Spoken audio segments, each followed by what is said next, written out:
The diplomatic shuttle touched down on the landing pad of Kepler Station with a heavy metal sound.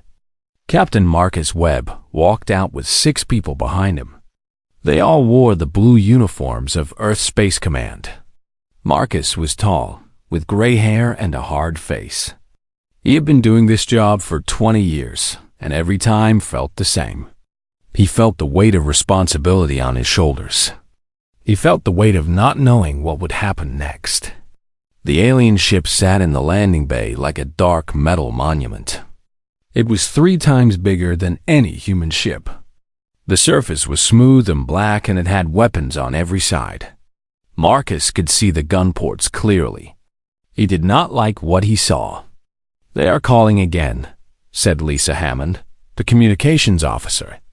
She stood next to Marcus, looking at the readings on her small device. "They want to meet. They say it is peaceful." Marcus nodded slowly. He had heard the signals from the Valorian ship for 3 months now. They kept appearing at the edge of human space. They kept asking to talk.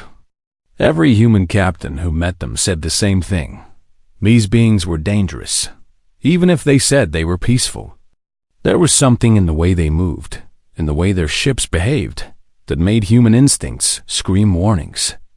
"Tell them we are ready," Marcus said. He looked at his team. "Remember what we discussed. Stay calm. Do not make fast movements. Do not reach for weapons. Let them speak first." The door of the alien ship opened slowly. A ramp came down. Light spilled out from inside, making it hard to see what was coming. Then a figure emerged. Marcus felt his breath catch in his throat. The creature was 7 feet tall. Its body was covered in black scales that looked like polished stone. It had 4 arms, each one thick with muscle. Its eyes glowed bright yellow and burned with an intelligence that seemed almost painful to witness. It moved like water, like something that knew exactly what every part of its body was doing at every moment. It was, without question, the most dangerous thing Marcus had ever seen in his life. The creature walked forward slowly. Marcus could see the claws on its hands. Long, curved, sharp. This was an apex predator. This was a hunter built by nature or by design to kill things much larger than humans. "I am Kethis," the creature said. Its voice came from deep in its chest, a rumbling baritone that made the air vibrate. "I represent the Valorian Coalition. We come with a gift for humanity. We come with respect and with hope for friendship." Marcus forced himself to smile. His hands were steady, but his mind was racing. "Welcome to Kepler Station. I am Captain Marcus Webb. We are honored to receive you. What is this gift you speak of?"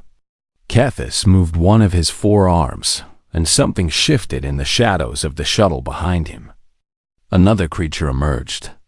It was similar to Kethis, but smaller, and it was covered in scars. Deep scars that spoke of battles and survival.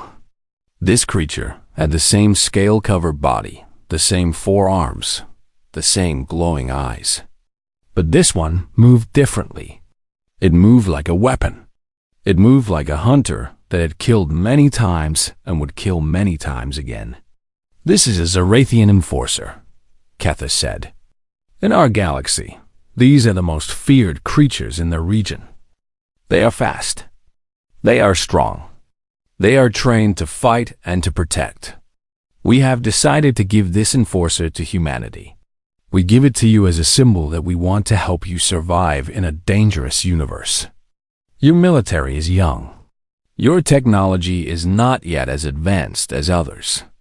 But with this enforcer, you will have something that can help you defend your worlds and your people."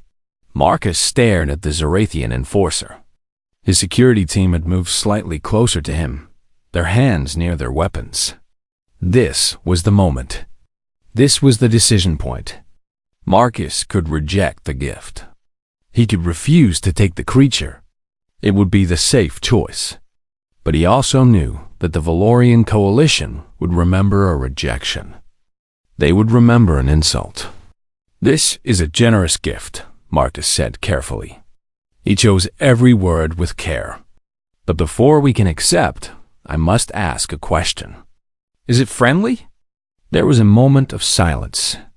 Kethis tilted his head, the four eyes studying Marcus with what might have been curiosity. Then a sound came from Kethis. It took Marcus a moment to understand that it was laughter. Friendly, Kethis said. This is an interesting question. The word means different things to different beings. The Zarathian enforcer is not programmed to be friendly. It is not programmed to like other creatures or to feel affection. But it is programmed to be loyal. It is programmed to obey. It is programmed to protect those it bonds with. One of your people must volunteer to bond with this creature. When the bonding is complete, the enforcer will follow that person. It will obey that person. It will protect that person with its life. This is its purpose. This is what it was made to do. And if no one bonds with it, asked Lisa Hammond. Her voice was steady, but Marcus could hear the fear underneath. Then it will remain in a state of waiting, Kethis said. It will not attack. It will not try to escape. But it will not be what it was designed to be. It will not be useful. It will simply exist. This is not good for the creature. The creature needs a purpose. The creature needs a bond. Marcus nodded slowly. He looked at the Zarathian enforcer again. The creature stood still, its glowing eyes watching him without expression, without feeling. This was not a pet. This was not a companion in any normal sense.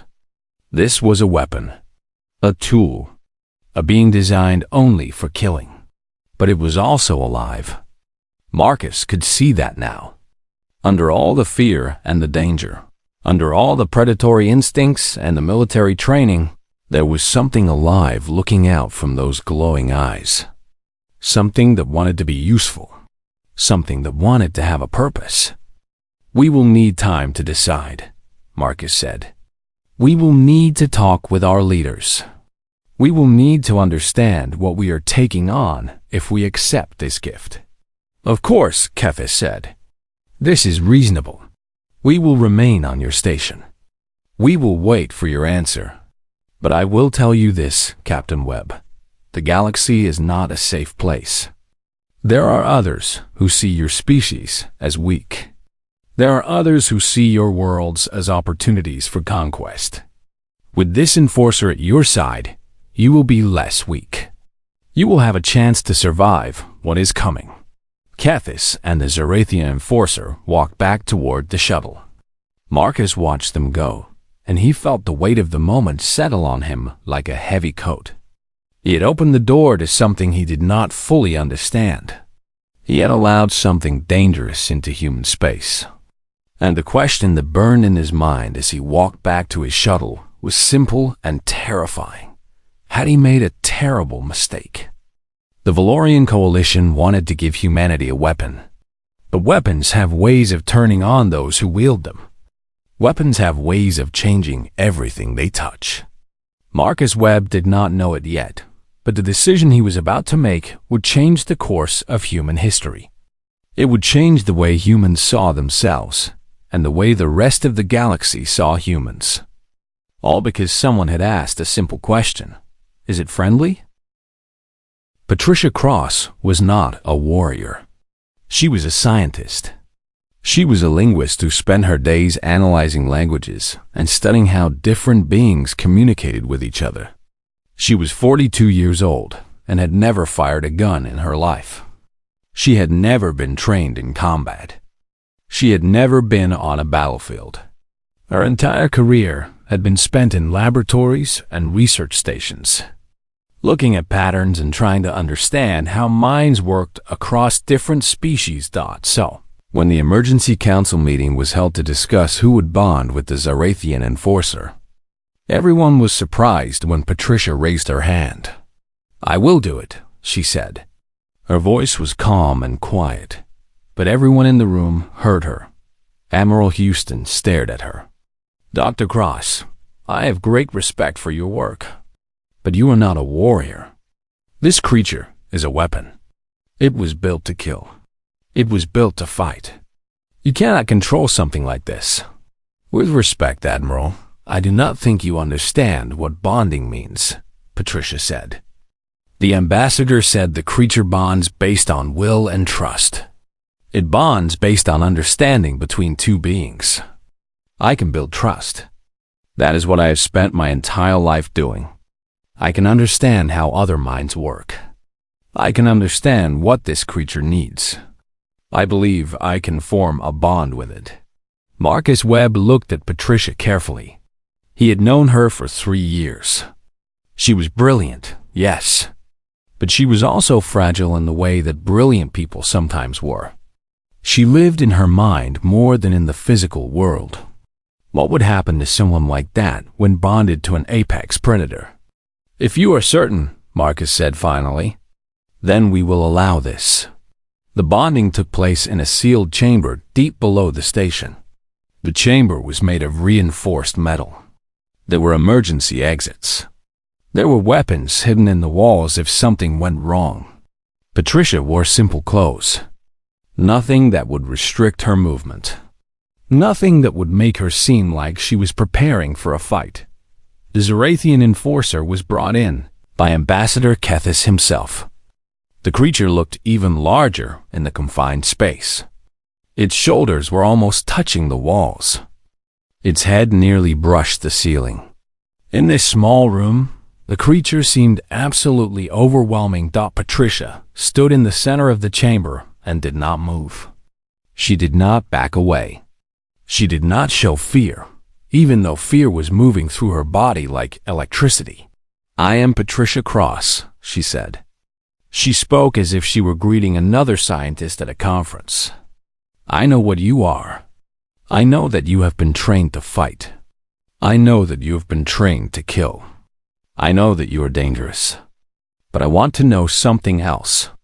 I want to know who you are underneath all of that training. I want to know what you want to be. The enforcer made a sound in its throat. It was a low rumble, something that seemed to come from the bottom of the earth. Patricia had no idea if this was aggression or curiosity. She had no training for this. She only had her instinct, and her instinct told her to stand still, to not move, to wait. The enforcer took one step forward, then another. It was not fast. It was deliberate. Patricia could see every muscle moving under the black scales. She could see the power that was contained in that body. If this creature wanted to kill her, she would be dead in seconds. There was no way to stop it. There was no defense. The creature raised one of its forearms and extended its clawed hand toward Patricia. It was close enough now that she could feel the heat radiating from its body. It was close enough that she could see herself reflected in its glowing yellow eyes. Slowly, Patricia raised her own hand and placed it against the creature's palm. The moment their skin touched, something shifted. Patricia felt it in her chest, like a door opening. The creature made another sound, this one different from the first. This one seemed to come from surprise or recognition or understanding. Patricia could not be sure what it meant. Ambassador Kethis watched from the corner of the chamber. The bonding is complete, he said. His name was Varath before the military training changed him. You may give him a new name if you wish, or you may restore his old identity. Patricia did not take her hand away from Vareth's palm. She looked up at the creature's face, at those strange glowing eyes, at the alien features that should have been terrifying, but somehow were not. Varath is perfect, she said. I will not change it. Over the next 3 weeks, Patricia and Varath were almost never apart. The station staff had been told to allow them access to any area they needed. Patricia brought Varath to the training chambers. She brought him to the observation decks. She brought him to the cafeteria and tried to teach him what human food was and how humans ate. Some of the food Varath ate. Some of it he ignored. He seemed to have a taste for protein, and he would eat raw meat if Patricia offered it. But he also seemed curious about everything. Even the foods he could not eat. Patricia spent hours simply sitting with Vorath in silence. She had learned that silence was important in cross-species communication. Sometimes words meant nothing. Sometimes what mattered was just the presence of another being. The knowledge that you were not alone. She talked to him about her life. She told him about growing up on Earth, about the oceans and the mountains and the sky. She told him about her parents, who had wanted her to be a doctor, but were happy when she became a scientist instead. She told him about why she had dedicated herself to understanding how other minds worked. Vorath listened. Whether he understood or not, Patricia could not be completely sure. But he listened. His glowing eyes would track her as she spoke. His body would remain still. He would give her his full attention. Patricia also began to understand Vorath's own communication. He had a series of sounds he made. Some were low rumbles that seemed to come from his chest. Some were sharp clicks that came from his throat. Some were high-pitched sounds that hurt her ears but seemed to mean something specific to him. She began to keep a record of these sounds. She began to track which sounds corresponded with which emotions or actions. She began to build a language with Vorath. Not a human language. Not a Zarathian language. But something new. Something that belonged to both of them. On the 21st day, something happened that changed the way the station saw Vorath forever. A child had gotten lost in the lower corridors. Her name was Emma, and she was 4 years old. She had separated from her mother in the crowd near the supply station. The station had gone into lockdown, and search teams had been sent to find her, but it was Vorath who found her.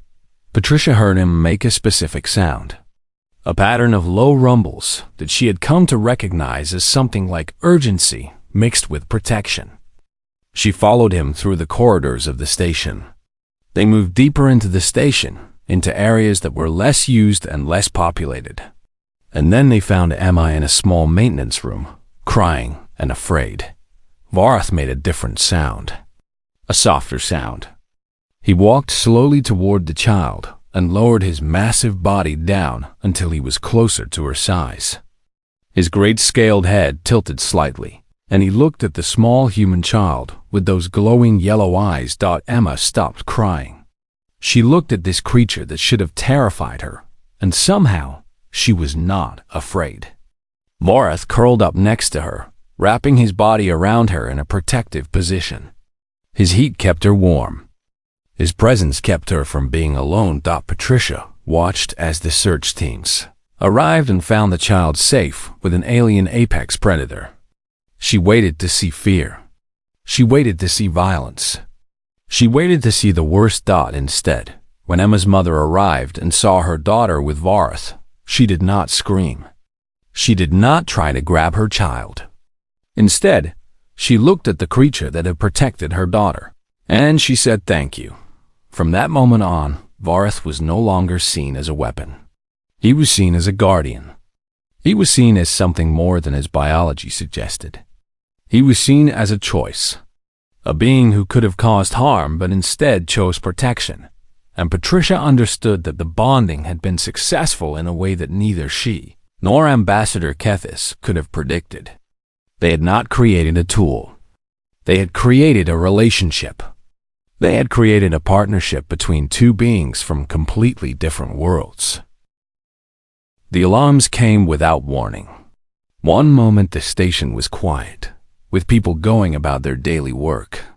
The next moment, everything was chaos and fire and death. The Krell ships appeared on the detection screens like ghosts made of burning metal. There were 4 capital ships and 12 fighters.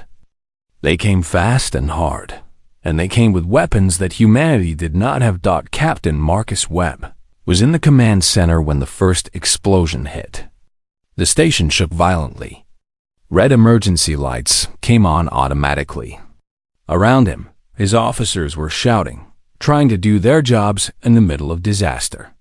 "We have hull breaches in sections 7 and 8, shouted Lisa Hammond, her fingers moving across her console. "The outer docking bays are gone." Multiple casualties reported in the agricultural sector.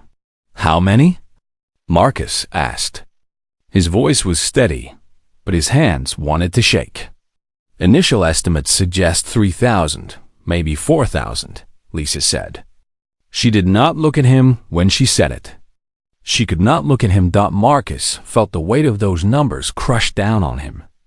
3,000 people, 4,000 people, families, children, scientists and workers, and people who had done nothing to deserve this fate. Get evacuation teams to those sections, he ordered. But he knew it was probably too late. The Krell were already moving to cut off escape routes, already positioning themselves to maximize casualties. The Krell were not known for mercy. The Krell were known for being efficient. Admiral Houston's voice crackled through the communication system. Captain, we are engaging the Krell fighters, but we are badly outgunned. They have weapon systems that are outpacing our defensive grids. I estimate we can hold for maybe 10 minutes. After that, they will have complete control of space around the station. How many people can we evacuate in 10 minutes? Marcus asked, though he already knew the answer. Maybe 500 if we are very lucky, Houston said. There are 5,000 people on this station, Captain. We cannot save them all. Marcus felt the weight of command settle on him like a physical thing. He was looking at the potential death of 4,500 people. And there was nothing in all of his training, nothing in all of his experience, that told him what to do in this moment. Then Patricia's voice came through on his private communication channel. Marcus, we are coming up to the main junction. Vorath and I have something to show you. Patricia, get to the evacuation pods immediately, Marcus said. That is an order. Get to safety. I am not part of your chain of command, Marcus, Patricia said. And I think you are about to see why the Valorian brought Vorath here. Patricia stood in the corridor with Vorath beside her. The walls around them were shaking. Dust was falling from the ceiling. The sounds of explosions echoed through the metal corridors of the station.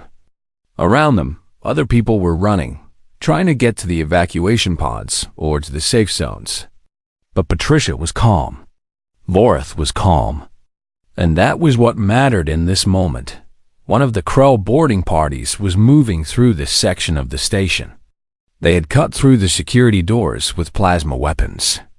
They were moving methodically, killing anyone they found, securing the section. They were professionals. They were efficient. They were a military force that expected no resistance. When they came around the corner, they found Patricia and Vorath waiting. The Krell were shorter than Vorath, but broader and heavier. They were covered in natural armor that had been enhanced with combat modifications. They had 4 legs and 2 arms, each arm ending in claws that were designed to tear and rend. Their eyes were compound, giving them 360-degree vision. They were designed to be perfect killers in close combat. There were 4 of them. What happened next occurred in less than 3 seconds. Vorath did not hesitate. He did not show fear. He did not try to run or escape. He simply moved. His speed was impossible. His movements were perfect. One Krell soldier tried to raise his weapon, but Vorath was already there, his claws moving in a precise motion that disarmed the creature without killing it. The weapon fell to the ground. Another Krell tried to move forward, but Vorath struck it not with his killing strike, but with a controlled blow that sent the creature flying backward into the wall.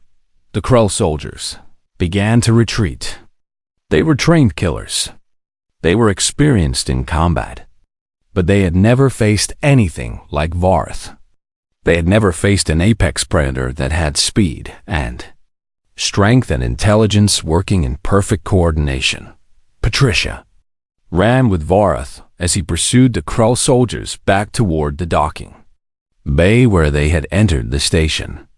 She was a small human woman running alongside a scaled alien predator that weighed 4 times what a human weighed. Her heart was hammering in her chest. Her breath came in sharp gasps. But she followed Vorath because she understood what he was doing.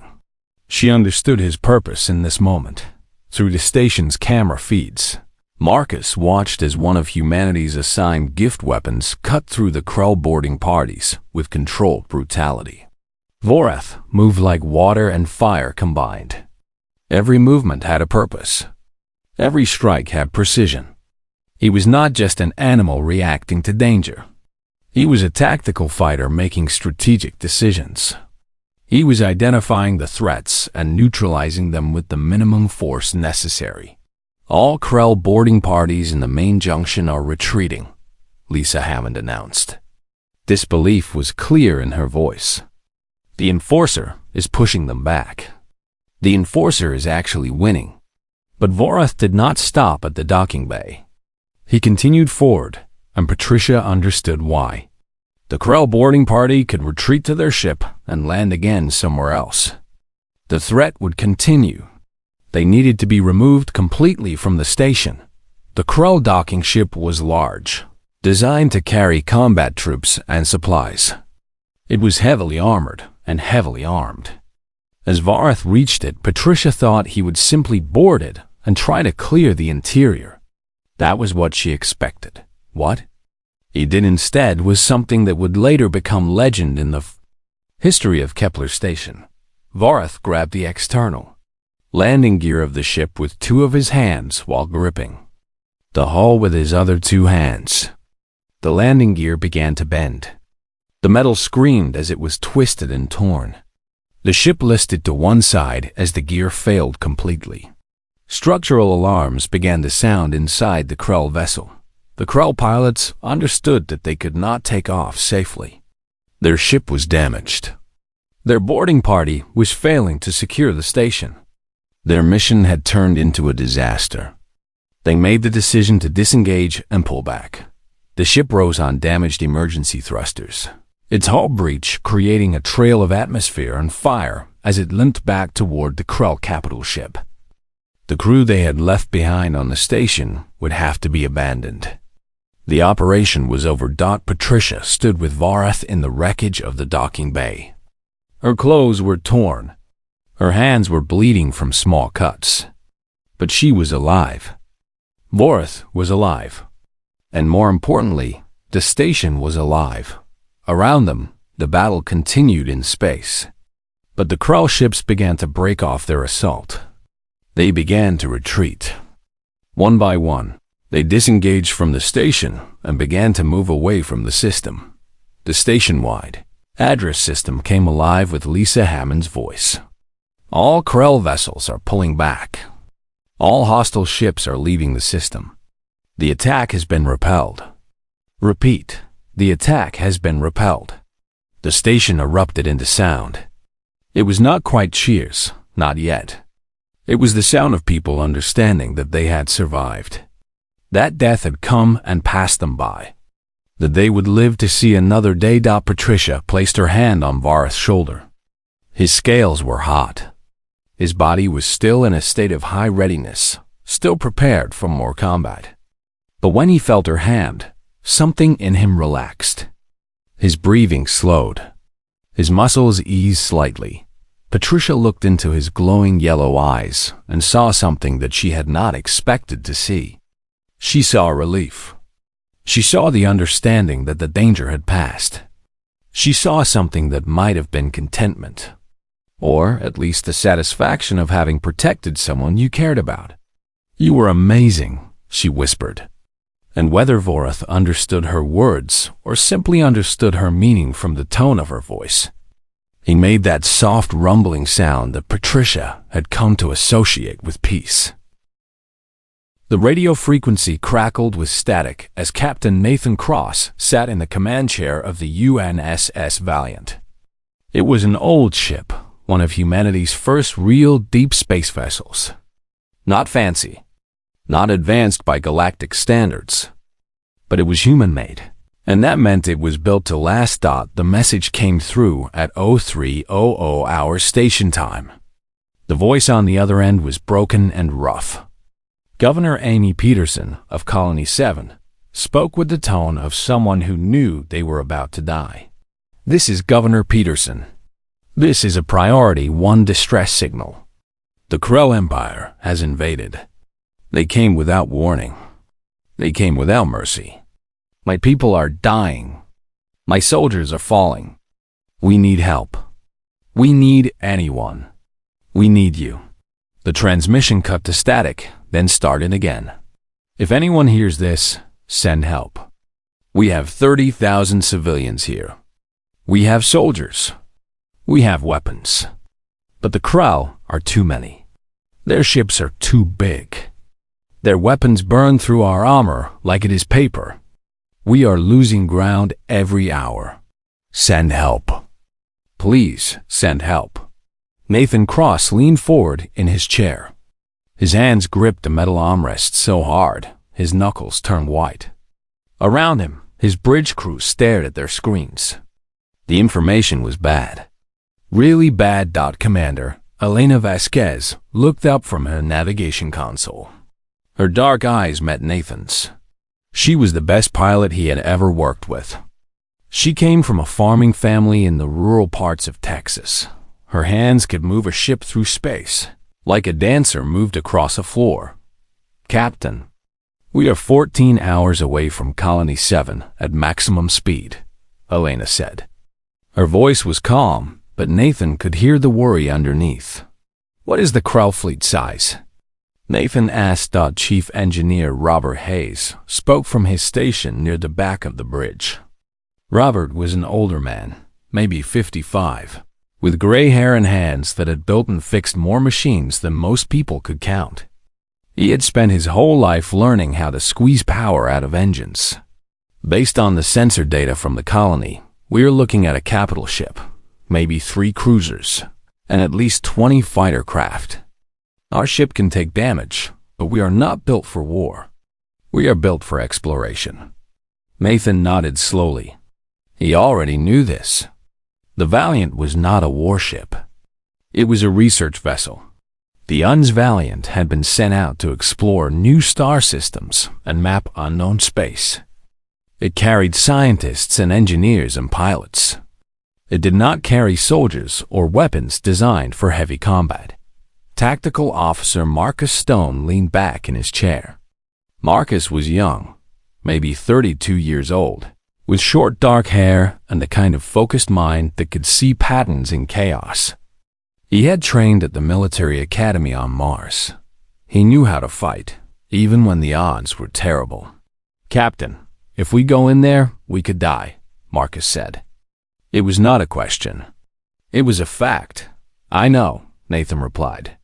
The Galactic Council will not back us up. The Council already decided that the colonies are not worth defending.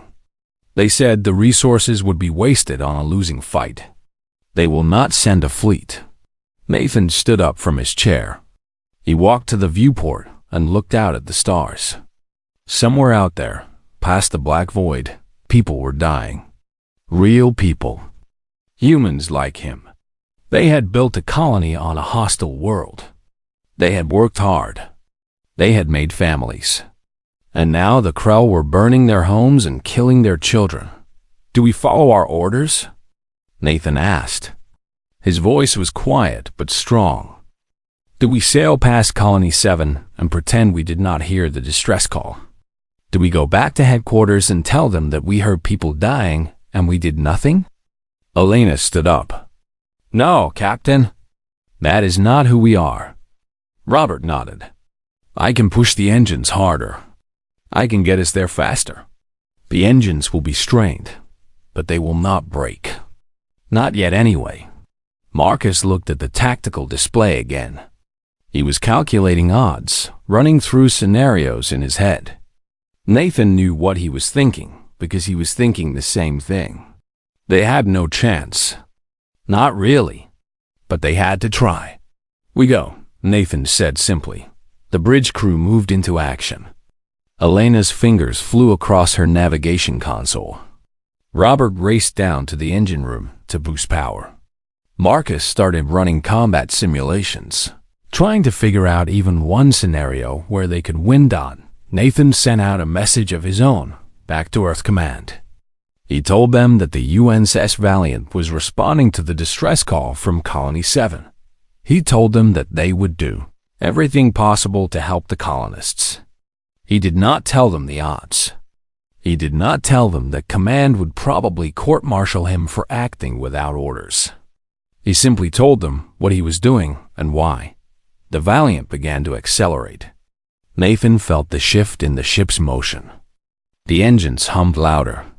The vessel shook slightly as Robert pushed the systems beyond their normal limits. Over the next hours, more messages came from Colony 7. The situation grew worse. Governor Peterson reported that the main colony settlement was under direct attack. The Krell had landed troops. The human defenders were being pushed back street by street. Then a new voice came through the radio. It was a child, maybe 8 or 9 years old, crying and scared. "I do not know how to work this. My mother told me to send a message. Can anyone help? The big ships are burning the city. The people are running. My mother told me to say that we are scared. My mother told me to say, help us. Help us, please. Please help us." The transmission ended. Nathan closed his eyes. He thought of that child. He thought of the fear in that small voice. He thought of all the children in Colony 7 who were feeling that same fear right now. Elena watched him from her console. "We will make it, Captain. I will get us there." "I know you will," Nathan said. The ship pushed forward through the darkness of space. 14 hours away. The colony was dying in real time. And humanity's only response was a single ship with a crew of 87 people. But Nathan Cross had grown up on Earth. He had learned long ago that Earth did not train humans to give up. Earth did not teach people to accept the impossible. Earth taught survival. It taught persistence. It taught the kind of stubborn refusal to die that came from living on a world where everything was trying to kill you. The UN's Valiant cut through the void, racing toward a war it could not win but would not abandon. Governor Amy Peterson stood on the observation deck of the evacuation ship and watched her world die. Below, the city of New Seattle was covered in flames. Buildings that had taken 5 years to construct fell into rubble in minutes. The Krell ships moved through the atmosphere like hunters circling prey.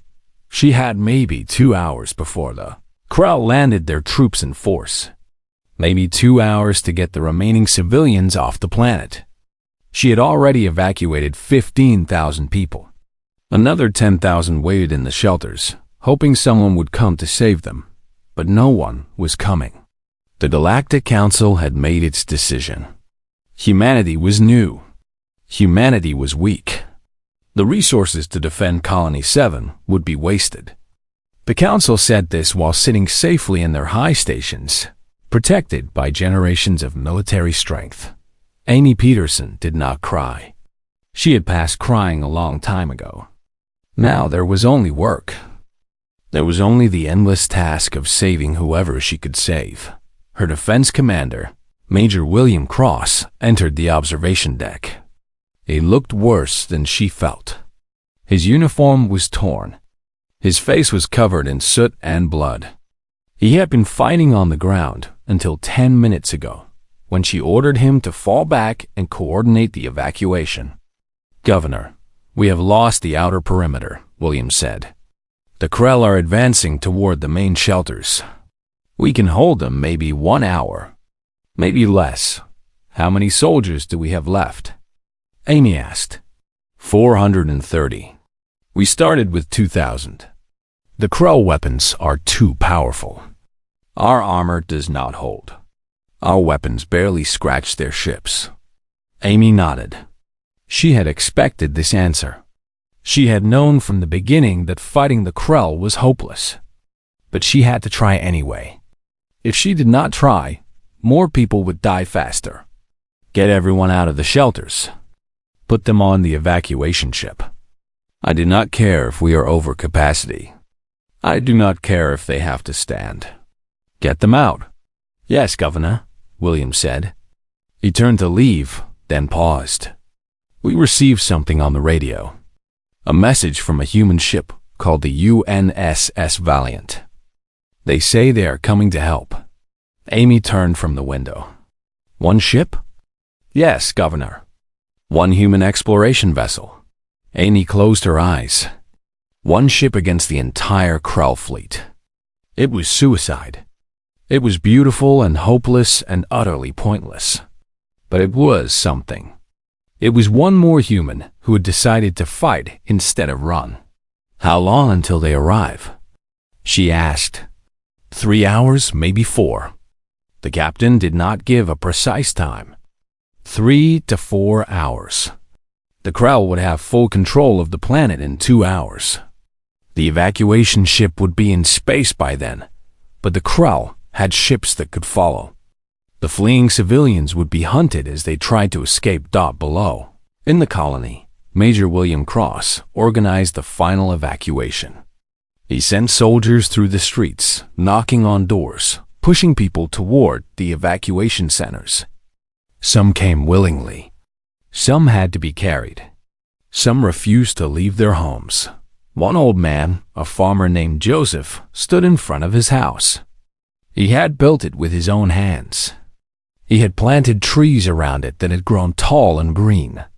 His wife had died here. His children had been born here.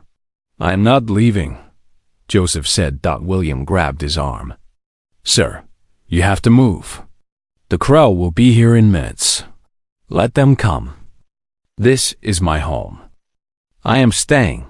William wanted to argue. He wanted to force the old man into the evacuation transport. But there was no time. There were hundreds of other people who still needed to move. He left Joseph standing in his yard, surrounded by his memories. Above, in space, the Krell commander called himself General Zaxter. He was an old warrior, and he had destroyed 17 civilizations in his career. Each time was the same. The local forces resisted. The Krell fleet overwhelmed them. The survivors were enslaved or destroyed. The world became Krell property. Colony 7 would be the 18th. It was a small victory. The humans had only recently learned to use spacecraft. They had no real military. It would be easy. Zaxter watched from the bridge of his capital ship as his forces closed in. The human evacuation shuttles were leaving the planet, fleeing toward an old cargo ship that served as the evacuation vessel. Zaxter ordered his fighters to pursue. The humans would not escape. They would be hunted until the last one was dead. It was simple logic. It was complete confidence based on countless victories. Then the sensors picked up something new. A human ship was entering the system at high speed. Zaxter studied it on his tactical display. It was small. It was old. It was the kind of ship that should never approach a Krell battle group. It was the kind of ship that would be destroyed in moments. Zaxter smiled. Another human vessel to add to his list of victories. He had no idea what he was looking at. He did not understand that this small, old ship was crewed by beings from a world that had taught them to fight like animals cornered in a den. He did not know that humanity's greatest strength was not in size or weapons or numbers. Humanity's greatest strength was the willingness to charge into the dark against impossible odds. The UNSS Valiant emerged from faster-than-light space, and Captain Nathan Cross saw the full scale of the disaster below. The colony was burning. The Krell fleet was huge. His ship was tiny. Nathan looked at his crew. Elena sat at the helm with her hands already moving across the controls. Robert stood ready in the engine room, waiting for orders. Marcus had his tactical display open, already running calculations. "Elena, plot an attack course," Nathan said. "Where are we going, Captain?" Elena asked. "Straight at them," Nathan replied. "We are going to hit them hard and fast. We are going to make them regret ever coming to this colony." Elena nodded. She had already started plotting the course. Marcus looked up. "We will not win, sir." Not against those numbers. No, Nathan agreed. But we will make them hurt before we go down. And maybe that will be enough.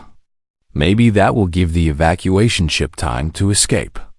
Maybe we will save those 30,000 people. That is all that matters now.